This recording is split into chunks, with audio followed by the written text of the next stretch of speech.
Ça y est, notre chocolat est bien fondu. Vous pouvez le voir, la partie relativement lisse. On va simplement attendre quelques minutes encore, hors donc du feu, pour qu'il refroidisse et qu'il retombe un tout petit peu. Parce que là, il est vraiment trop chaud. Pour aider justement ce refroidissement, on peut prendre la spatule et le faire comme ça, comme les pâtissiers font quand on veut le mettre au point. Donc je ne vais pas rentrer dans les détails parce que c'est compliqué, mais c'est une méthode qui aussi aide à refroidir le chocolat. Le biscuit étant prêt, je vais le sortir du four et le laisser refroidir, c'est pareil sur une grille au coin de la plaque. Donc maintenant, l'étape importante, elle est là. C'est là où vous allez réussir ou pas la recette. Donc il faut savoir incorporer un quart de la crème montée au batteur dans les jaunes d'œufs blanchis. Puis on mettra tout le chocolat, on va remuer vivement, c'est vraiment un mélange rapide, pour tout simplement qu'il n'ait pas ce choc thermique, qu'il n'ait pas le temps, le chocolat, de refroidir.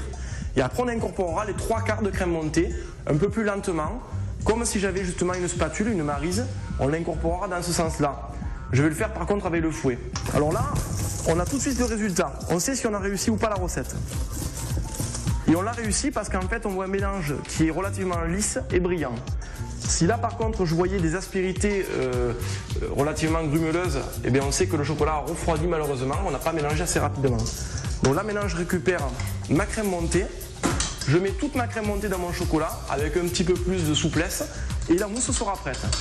Voilà, le geste à avoir, c'est vraiment bien chercher au fond la masse et on la ramène vers le haut, on la soulève. Et à la fin, je vais lisser. Donc c'est vous, en cherchant, qui avez trouvé cette solution pour éviter les blancs d'œufs? Alors, tout simplement, en fait, j'avais à réaliser, quand j'étais chef pâtissier dans mon ancien restaurant, il fallait trouver une recette qui n'ait pas de blanc d'œuf. Et là, à partir de ce moment-là, on a travaillé sur une base de sabayon, qu'on appelle donc le jaune d'œuf et le sucre blanchi, et on a obtenu ceci. Et donc là, je viens de lisser, ce que je vous disais. Donc lisser, c'est ça. Voilà, terminé. Vous voyez un petit peu les gourmands, ce que ça peut donner dans le fouet. Ça se tient un tout petit peu, ça descend, et on n'a pas encore 5 minutes de repos au frigo. Donc c'est dire comme derrière, une fois un petit peu reposée, elle va justement avoir cette densité qui nous permettra de la dresser à la poche. Voilà, c'est parti pour 15 minutes de repos seulement. Dernière étape, et troisième, donc le fameux caramel, la fameuse sauce au caramel. Alors je vais démarrer par un tout petit peu de sucre dans ma casserole. Donc je fais une méthode dite de cuisson à sec. C'est-à-dire qu'en fait on ne met pas de matière d'humidité, on ne met pas d'eau, pas de liquide. Je vais avoir besoin à côté de ça d'un petit peu de beurre et de crème fraîche.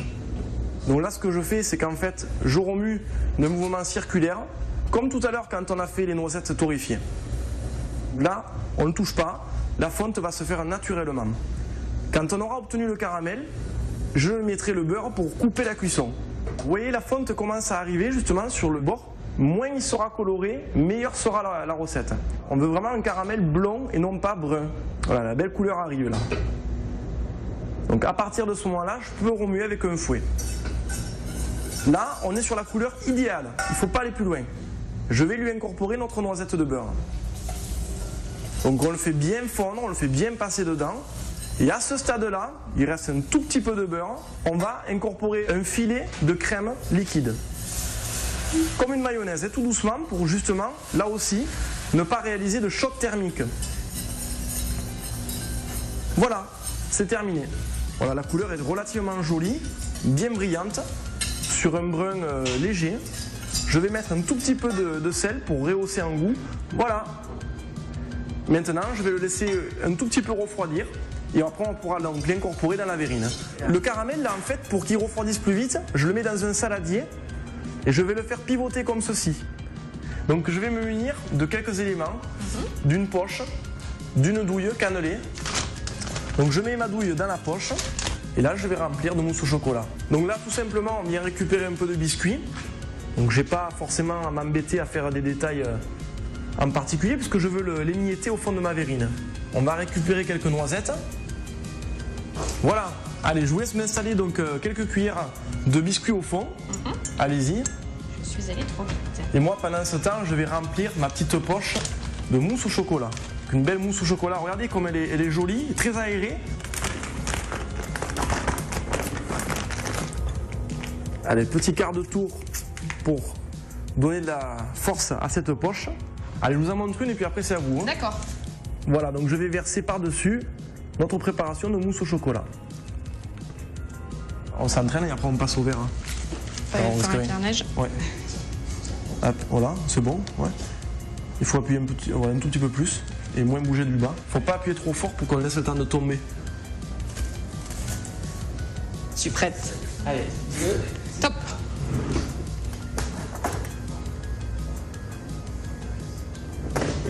Deuxième. Bon, c'est moins beau que Sébastien, hein. Ça c'est sûr, j'ai pas le coup de main. C'est un peu raplapla. Mais non. On va remettre un tout petit peu de biscuit avec des noisettes sur le dessus. Et on va terminer avec notre célèbre sauce au caramel. La petite sauce au caramel. Et mon ardoise, je vais la signer avec un tout petit peu de ma sauce au caramel. Je vais faire un point.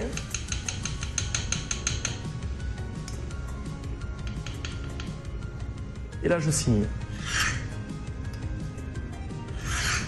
Voilà. Dernière petite touche, on va agrémenter avec des petits dragées argentés. Voilà, reste plus qu'à goûter, Sébastien. Et oui, et là maintenant, je pense que c'est le meilleur moment, le plus agréable et le plus éphémère, puisque ça va être rapidement dégusté. Surtout avec le cadre là-bas qui est là. C'est un grand gourmand. Alors on y va? Allez, on y va. Alors comment on l'appelle ce dessert d'ailleurs? Alors c'est une mousse au chocolat, méthode inversée, avec un biscuit mi-cuit brownies et une sauce au caramel. Le jeu pour la dégustation, c'est soit on verse directement le caramel par-dessus, soit on l'insère au fond, et moi j'aimerais bien l'insérer au fond de la verrine. Délicieux. Alors c'est quelque chose de relativement léger. Il y a le croquant des noisettes avec. Voilà, on tombe dessus. Bon appétit. Alors avis aux gourmands et bonne dégustation.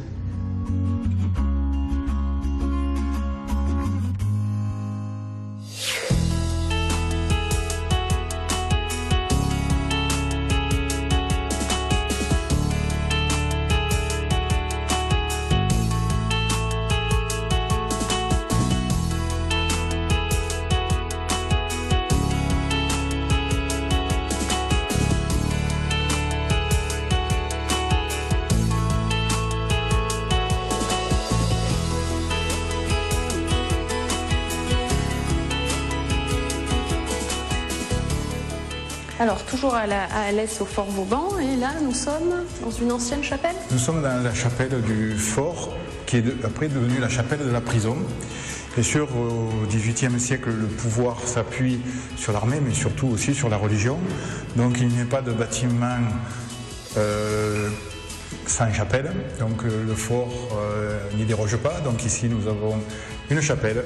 Et cette chapelle a servi après aussi pour l'aumônier des prisons.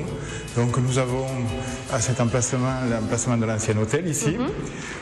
Derrière cette porte, nous avions la sacristie avec un confessionnal aménagé avec des trous au niveau de la porte. Et au-dessus, nous avons une tribune. Et à l'époque des prisons, elle devait peut-être permettre aussi de séparer les femmes des hommes. Oui, voilà. Parce que la prison était mixte. La prison était mixte, effectivement. D'ailleurs, après, à l'extérieur, dans le couloir, on peut apercevoir les vestiges d'un magnifique plafond à la française en bois. Qui est assez bien conservé d'ailleurs. Qui est très bien conservé, voilà. Donc un plafond qui a été fait tout à fait à la fin du XVIIe siècle et qui est constitué de poutres à la fois de chêne et de plancher en sapin. Nous en avons d'ailleurs les descriptifs sur les documents que nous avons trouvés.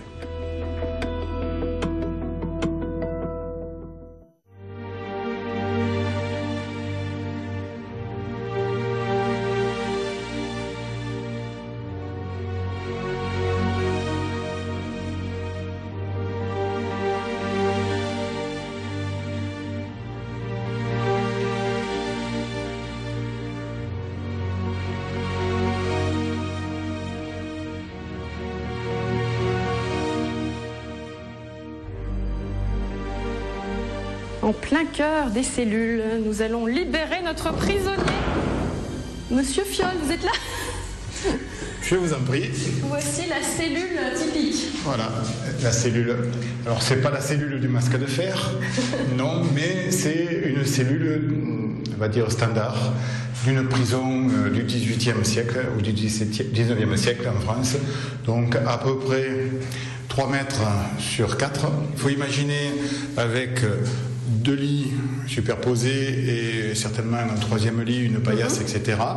un coin sanitaire qui a été aménagé bien ultérieurement. À l'époque, on utilisait un pot d'aisance, un pot de chambre, voilà, et une faible lumière qui vient de cette fenêtre qui est doublement barodée et grillagée, donc peu de moyens de communication, voire aucun moyen de communication avec l'extérieur. Donc on est dans une prison vraiment comme on peut se l'imaginer quand on lit des romans d'aventure ou des romans tels que Le Comte de Monte Cristo, etc. On est un petit peu comme dans le château d'If avec Edmond Faria. Les seuls moments de détente peut-être qu'il pouvait y avoir, c'était lorsque certains prisonniers participaient à des tâches du quotidien de la prison, la cuisine, l'entretien. On a une pièce, comme on le visitera tout à l'heure, qui a servi de blanchisserie, donc pour laver le linge. Voilà, la vie au quotidien dans la prison d'Alès. On ne connaît pas de détenus qui se sont évadés? Il y a eu des tentatives, mais des réussites d'évasion, il y en a eu, à notre connaissance, il n'y en a pas eu. Aucune, voilà. Sauf vous. Allez, on vous libère. Merci.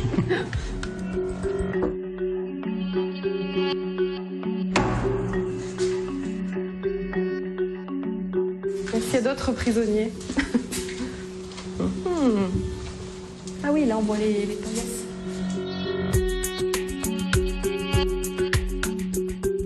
Alors ici... Fallait pas être gros, hein. Fallait pas être gros, mais alors, n'ayez pas peur, ce ne sont pas des lits superposés, simplement ce sont des étagères qui ont été aménagées, mais aménagées avec des sommiers. Et donc... c'est quand même la largeur du sommier. C'est un sommier standard, on va dire, ou du moins, qui a... Alors, certainement, ils ont été légèrement rétrécis, parce qu'on s'aperçoit que... Quoi, 30 cm en tout cas? Oui, ils étaient certainement plus larges, parce que là, on a ces boulonnés au bord, on pense qu'ils devaient faire à peu près 60-70 cm de large. C'est quand même plus confortable. Hein, voilà, c'est un peu plus confortable.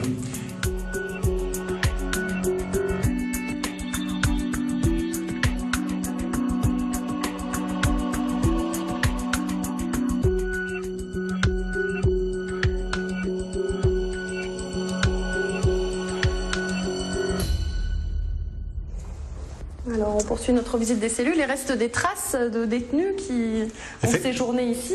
Effectivement, tout à l'heure, je vous ai parlé de témoignages directs. Et nous avons, malgré tout, sur les murs, quelques dessins qui nous restent. Et des témoignages, donc, de leur foi, hein, disons, dans leur futur. Et donc, dans cette cellule... Nous avons un dessin assez remarquable qui a été fait ici. Nous avons un Christ, voilà. Donc, on sait en quelle année ça a été fait ou par qui ou pas du tout? On ne sait pas par qui ça a été fait, mais on pense que c'est un dessin qui date des années 70-80, 1980, puisque malgré tout, dans la prison, on devait repeindre assez régulièrement et effacer aussi peut-être les témoignages des personnes qui précédaient. Donc ce sont les derniers occupants de cette cellule qui ont certainement réalisé cette œuvre. Témoignage de leur foi. Témoignage de leur foi, oui, tout à fait. Du coup, il y avait des couleurs et tout. Comment il s'est procuré de faire le dessin? Eh bien, parce que la prison, c'est pas l'isolement total. On a droit quand même à certaines choses. Donc certainement, il a dû demander à l'époque... Même à l'intérieur, oui. Même à l'intérieur.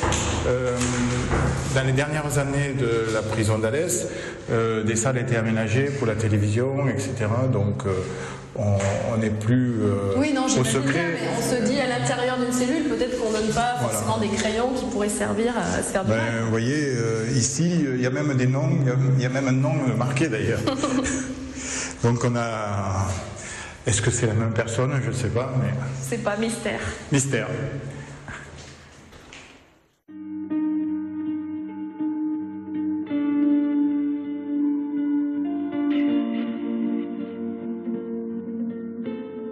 Parmi les vestiges de la prison, un élément important, ce sont les portes. Donc vous voyez que ces portes sont massives et solides. Et elles nous livrent aussi des informations intéressantes.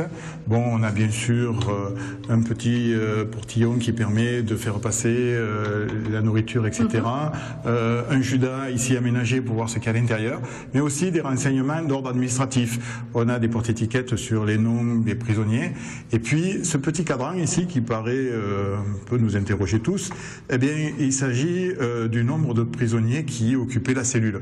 Donc, pourquoi tout à l'heure, quand je vous ai dit qu'il y avait 50 cellules et environ 150 personnes, c'est parce que tous ces cadrans sont numérotés donc de 1 à 3, bien sûr le 0 ne comptant pas, et nous donnent une idée sur le potentiel de chaque cellule. Donc, il devait y avoir 1, 2 ou 3 prisonniers, voire point quand la cellule était libre. Voilà, donc c'est un indicatif, c'est un témoignage précieux pour nous. Et puis après, on a aussi, au niveau patrimoine, la qualité de la ferronnerie, des serrures qui sont des serrures, bien sûr, de porte de prison. Voilà, donc... c'est riche d'enseignements pour l'histoire de ce lieu. Voilà, donc on a parlé de la prison en elle-même, mais dans une prison, il y a une prison aussi. Parce que, ma foi, les détenus, les prisonniers un peu turbulents, étaient mis en isolement, et nous avons ce qu'on appelle un cachot spécifique qui est le mitard. Donc ce mitard, eh bien, ici, on peut en apprécier le volume et surtout le confort, parce que nous avons les toilettes, la table en dur et un bassin ici en béton qui va permettre de supporter une paillasse. Et là, quand la personne était en isolement à l'intérieur, on fermait la porte et il était dans l'obscurité. Seule une toute petite lumière lui venait de par cette lucarne là-haut. Et vraiment, là, c'était... La punition, c'est vraiment ça, on est dans le noir complet. Total. Effectivement, en plus, on était sur la surveillance constante, ou du moins inopinée d'un gardien qui pouvait, à travers cet œilleton, voir tout ce qui pouvait se passer dans la cellule. Et là, nous avons sur le mur, ici, une date. Donc on peut penser que le dernier occupant de la cellule, ici, de ce mitard, l'a occupé en juin 89, donc juin 1989. On est vraiment isolé. Et puis là, aucune communication avec l'extérieur. Là-bas, nous avons des fenêtres qui peuvent s'ouvrir, mais ici, rien, absolument rien. On est maître de rien. C'est la grosse punition.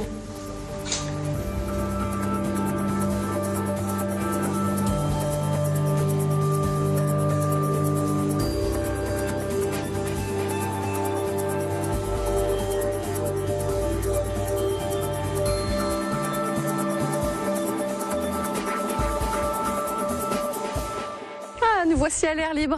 Effectivement, le ciel est bleu. Nous quittons cet univers carcéral pour nous retrouver donc dans l'univers de nouveau de ce fort du XVIIIe siècle. Un peu plus éclairé. Un peu plus éclairé. Alors on a parlé du nom du fort Vauban, mais contrairement à ce que l'on pourrait penser, ce n'est pas Sébastien le prêtre Vauban qui est à l'origine de ce fort. Exactement. Il s'agit en fait de l'ingénieur Ferry, qui était ingénieur militaire, apparemment élève de Vauban, qui a construit ce fort, parce que Vauban ne peut pas être partout, bien sûr. Ben non, évidemment. Bon, mais nous sommes quand même bien heureux que le nom de Vauban soit resté attaché à ce bâtiment. Ben, ça nous donne un peu plus de notoriété. La confusion vient en fait quand même de la structure et de l'architecture. De l'architecture et de l'époque. Parce que bien sûr... 1887, c'est la pleine époque de Vauban. C'est l'époque à son apogée. Et voilà, donc c'est pour ça qu'on a donné ce nom au fort Vauban d'Alès et de Nîmes. Et là, nous sommes sur le pont qui, au départ, était un pont-levis. Et qui a été fait en dur à la suite. Voilà. Pour des raisons de commodité, puisqu'un pont-levis, c'est quand même quelque chose de relativement difficile à entretenir. Et là, il n'y a plus d'eau alors? Non, mais c'était toujours des fossés secs. Ah. Voilà, mais ces fossés servaient déjà donc à protéger le pied des murailles par le talus qui était élevé devant parce que l'artillerie ne pouvait pas frapper directement la base des murailles. Dès la fin du 15e, début du 16e siècle, on va enterrer les fortifications parce que les progrès de l'artillerie étaient tels que les murailles du Moyen-Âge ne résistaient pas aux boulets de canon. C'est la fin de notre balade, Monsieur Fiol. Écoutez, c'était vraiment très agréable de découvrir ce patrimoine riche ici à Alès. J'espère que nous aurons l'occasion de nous revoir peut-être à la fin de la réhabilitation de ce bâtiment. Avec un immense plaisir. Et au nom de toute l'association, je vous remercie de l'intérêt que vous avez bien voulu porter à notre édifice. Et bien sûr, je vous dis rendez-vous à très bientôt dans un fort rénové avec de l'activité. Merci beaucoup. Merci. Au revoir. Vous l'avez compris, c'est la fin de ce territoire. Nous nous retrouverons dès vendredi prochain pour un nouveau numéro. Je remercie bien sûr les participants, notamment Magali Bonnet et Jacques Fiol pour ce territoire. Ils nous ont aidés à le préparer et Frédéric Siller qui a signé les images. Je crois qu'il est d'ailleurs enfermé dans une des cellules. Enfin, je ne sais plus trop, mais on va aller voir si on peut le libérer. Allez, bonne semaine à tous et à très bientôt sur TV Sud, bien sûr.